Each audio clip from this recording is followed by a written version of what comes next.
Bilaman, hozir quyida keltiriladigan muammolardan hech bo'lmaganda ikkitasi sizda bor. Gijjalarni yo'qotuvchi katta qorni borlarga maxsus massajyor apparatlar, bo'g'im og'riqlari, revmatizm, artrit, poliartrit, osteoxondroz, bo'y pastlik, buyrak, jigar, oshqozondagi yallig'lanishlar, protein, kreatin, geyner, aminokislota kabi barcha turdagi sport ozuqalarini sof savdo onlayn magazini orqali topishingiz mumkin. Butun Rossiya va O'zbekiston bo'ylab yetkazib berish xizmati mavjud.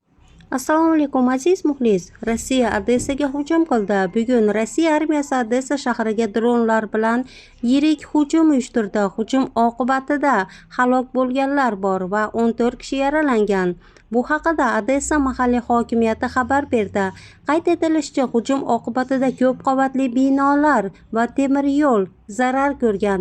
Mahalliy favqulodda vaziyatlar xizmati dron hujumi sabab 10 ta turar joy binosida katta yong'in yuzaga kelganini ma'lum qilgan. Havo mudofaati kuchlarining faol qarshiligiga qaramay, fuqarolik obyektlariga, shu jumladan turar joy binolari, oliy o'quv yurti, gaz quvuri va xususiy avtomobillarga zarar yetkazilmoqda. Shuningdek, xabarda Rossiya harbiylari Ukrainaga bir kechada 86 ta dron uchirgani, shulardan 34 tasi urib tushirilganini qayd etilgan.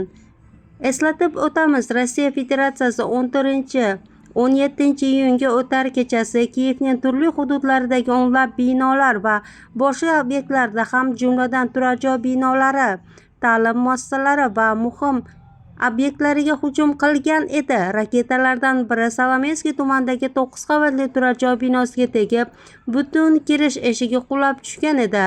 Vayronalar ostidan 21 kishi jasadi chiqarilgan. 18-iyun esa Kiyevda motam kuni deb e'lon qilingan.